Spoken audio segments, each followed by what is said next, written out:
Bonjour à toutes et à tous et bienvenue sur cette nouvelle vidéo dans laquelle on va parler de la position de Vankura. Alors cette position, je vais revenir tout au début parce que je l'ai pas mal analysé vu qu'on me l'a demandé, donc je vous montre le message d'une personne qui m'a gentiment demandé de faire carrément une vidéo complète, pourquoi pas, sur la position de Vankura.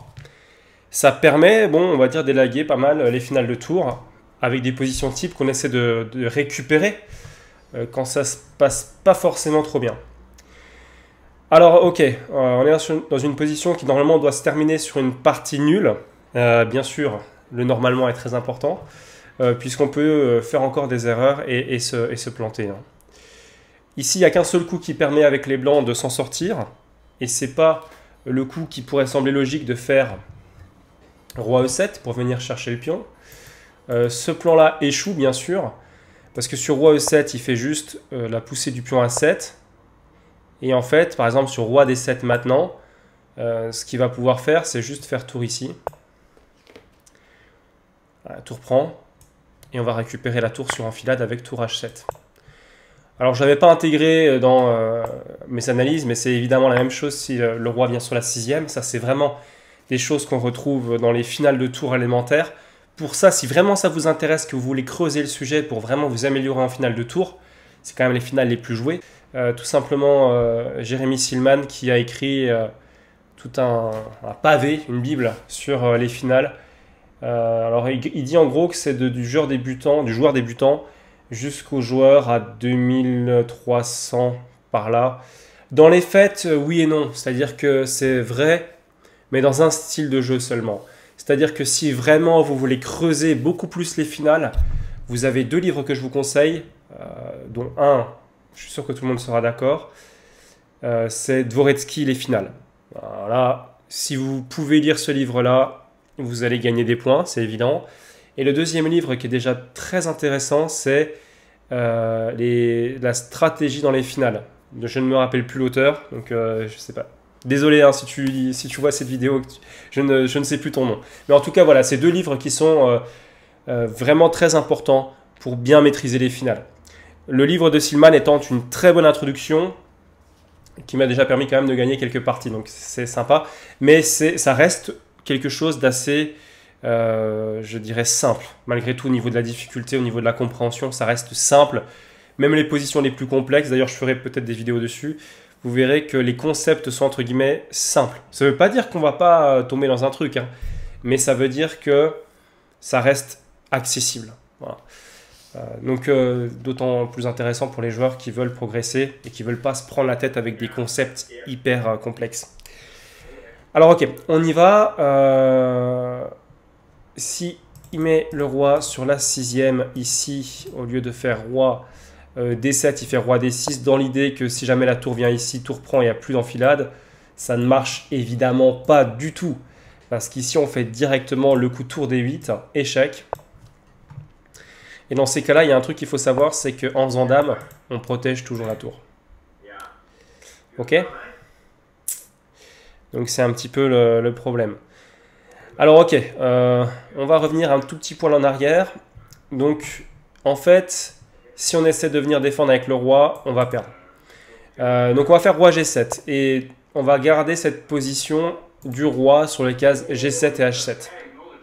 Surtout, gardez-le sur G7. Oubliez la case H7 à la limite. On jouera des coups de tour, je vous montrerai. Mais gardez le roi sur G7, c'est mon conseil, ça sera le plus profitable. Vous allez voir parce que des fois, dans la position de Vankura, si on a le malheur de faire roi H7, on se fait défoncer. Donc on va surtout pas jouer roi H7, on va rester sur la case G7. Alors, ok, donc roi F3. S'il fait A7 ici, c'est juste nul. Je montre juste vite fait la variante. C'est assez facile. A7. Tour A7, roi F3. Des coups de tour, le roi monte. Et dès que le roi protège le pion, il menace de partir avec la tour, peut-être sur E8 et de faire dame. Donc on va harceler sur les colonnes et faire des échecs. J'ai Laurent Fraissinet qui se marre derrière moi, c'est pas évident de se concentrer. Alors du coup, ici on va faire tour B2 échec. Roi C6, tour C2 échec. Roi D5, tour A2. Et en fait, on continue à forcer la tour blanche à protéger ce pion. Surtout pas lâcher ce pion parce qu'il y aurait juste tour G8 échec et A8 dame et ça serait gain. Ici, non. Ici, il doit revenir, ça va être la même chose. Voilà. On va juste jouer un coup de tour, il revient, on refait des échecs, etc. Et donc là, ça c'est une partie nulle, on va répéter les coups. S'il descend, on monte la tour. S'il monte, on descend la tour. S'il monte avec le roi, on descend la tour. Donc ça, c'est partie nulle. Alors ok, on va revenir en arrière, roi F3. Là voilà, il y a plusieurs possibilités de faire nul. Mais je vais quand même vous conseiller quelque chose de précis. Parce qu'on peut très vite se planter ici. Par exemple, c'est pas forcément se planter, mais tour E1, admettons. Ce qui est embêtant, c'est que après tour E1, il y a peut-être tour B8. C'est nul, hein. C'est théoriquement nul. On fait tour A1 et c'est théoriquement nul. Bon, ceux qui connaissent vraiment leur finale de base savent que ça c'est égal, mais c'est plus difficile à jouer.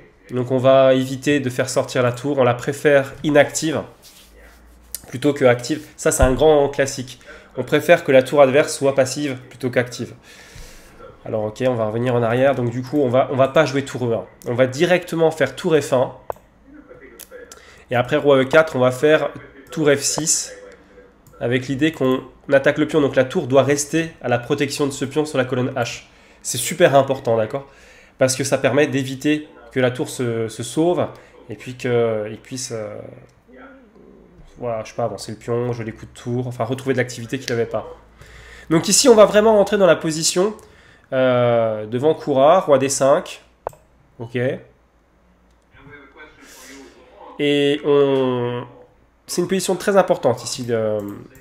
C'est que la tour est sur la 6e rangée. Donc le roi blanc, il ne peut pas passer. Hein, c'est la frontière ici. Alors je ne ferai pas de mauvaises blagues avec des frontières, mais c'est vraiment une frontière infranchissable. C'est un mur. Et donc le roi ne peut pas passer seul.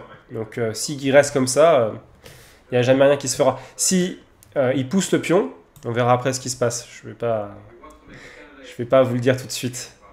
Allez, on va revenir en arrière. Si à la place de roi F3, il fait A7, on a vu ce qui se passait.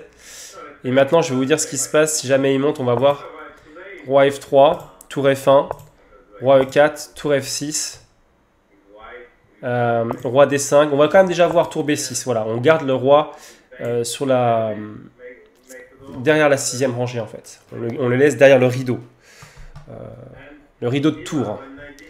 Donc roi C5, tour F6, roi B5. Voilà. Là maintenant il protège le pion avec le roi, donc il menace éventuellement de partir avec la tour, ce qui est embêtant. Ça lui laisse de l'activité, il faut beaucoup calculer et on peut toujours se prendre quelque chose. Donc on va privilégier maintenant les échecs latéraux. Tour F5, roi B6, tour F6, roi A7, tour F7, roi B6, et voilà, on répète les coups. Et donc on va voir ce qui se passe s'il fait A7. Tour F5, roi D4, tour F6, voilà. S'il fait A7, on verra qu'il ne faut surtout pas faire tour F4. Mais s'il fait A7, on repart dans la position, vu qu'on a le roi bien placé, où la tour est derrière. Donc tour A6 et partie nulle. Surtout pas tour F7, je le dis quand même. Parce que sur tour F7, mettez pause pour ceux qui veulent rechercher un petit peu ce qui se passe. Pour les autres, je vous le donne en 1000. C'est tour G8 échec. Pouf. En fait, libération de case. Roi prend et dame. Échec. Et ça, c'est juste ballot. Bon, gain blanc. Hein. Dame contre tour. La finale n'est pas facile, mais elle gagne quand même assez. Enfin là, elle gagne. À partir de cette position-là, elle gagne quand même. Même les humains, je pense, gagneraient avec les blancs. Pas assez facilement, mais techniquement, ça se fait quand même. Donc, A7, tour A6, bien sûr. Il faut harceler le pion, mais derrière. Hein, comme ça, on fixe et on empêche tour G8. Si tour G8, roi prend, et si dame, tour prend, évidemment. Donc non seulement on attaque A7, pardon, mais en plus on attaque A8. C'est l'idée. Alors, ok. Tour F6. Roi E5. Et là, il y a une menace. La menace, c'est tour G8. Tour G8, roi prend, et le pion va à dame. Il faut faire attention à ça. Par exemple, je vous montre tout de suite, hein, on aurait pu se planter si ici on avait fait tour F4. Là, c'est une erreur, hein, c'est une faute, c'est perdant. Parce que roi E5. Voilà. Le roi menace de rentrer. Et ici, en fait, on menace aussi d'activer la tour, vu que la tour noire n'exerce plus de pression sur le pion. Donc là, par exemple, la 7 pourrait devenir une menace. Et s'il fait tour F6, par exemple, ou tour F7, hein, tour G8. Donc roi prend, et le pion va à dame. Alors ok, on va revenir en arrière.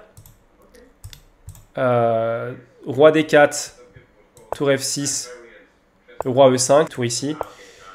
Et là, tour G8. Si roi D4, tour F6, là par contre, comme il n'attaque pas directement, il ne menace pas tour G8, là c'est bon. On est encore dans notre règle. Roi E5, on va juste refaire tour B6, il va devoir revenir chercher la tour et on se remettra sur F6. Alors on pourra faire des échecs. Par exemple, roi ici, échec, etc. Et on est bon.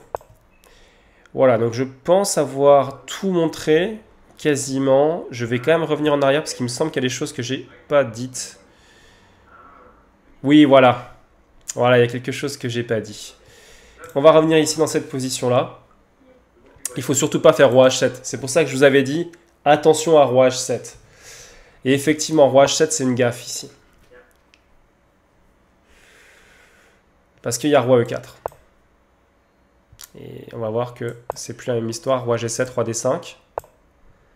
Roi H7 par exemple, hein, mettons. Roi C6. Roi G7. Roi B6. Tour B1. Roi A7. Et en fait le problème c'est qu'ici par exemple sur roi H7 on va juste faire tour B1. Tour B8 pardon. Et on va en fait se servir de la tour comme dans Lucena. On va faire un pont. Tour A1, tour B6. Et l'idée, c'est que, ok, maintenant, il va juste y avoir roi B7, A7, échec, et A8, dame, et on a juste la finale roi-dame contre roi. En tout cas, voilà, les idées, je pense, sont plus claires maintenant pour vous. Clairement, on va directement faire tour F1 échec ici. On se met directement sur G7. Voilà, G7, c'est la meilleure case pour le roi, on reste dessus. Et sur roi F3, immédiatement, tour F1 pour revenir fixer la tour blanche sur le pion. Voilà, donc tour F1, roi E4 et tour F6 directement. Et si on fait ça, on sait qu'on a une partie qui va être tout simplement égale. Roi D5, on fixe sur la 6e, on fait un barrage pour pas non plus que le roi puisse venir protéger le pion. On fait très attention à ça. Tour B6, roi C5, tour F6. Roi B5, là attention, il protège le pion, il y a danger. Donc là, ce qu'on va faire, c'est immédiatement tour F5. Roi B6, tour F6 et sur roi A7, tour F7. C'est important de mettre la tour sur F et pas sur G, parce que si on était venu sur G avec la tour, on ne pourrait pas faire tour G7. C'est un petit peu le problème ici. C'est pour ça qu'il faut laisser un petit peu de flexibilité entre guillemets à la tour sur les finales de tour pour qu'elle puisse venir s'exprimer, j'ai envie de dire, et empêcher l'adversaire de jouer, quoi. En mettant des échecs tout le temps. Donc voilà, c'est la fin de cette vidéo. J'espère qu'elle vous a plu. Quant à moi, je vous souhaite de très rapides progrès et je vous dis à très bientôt pour de nouvelles vidéos. Ciao, ciao!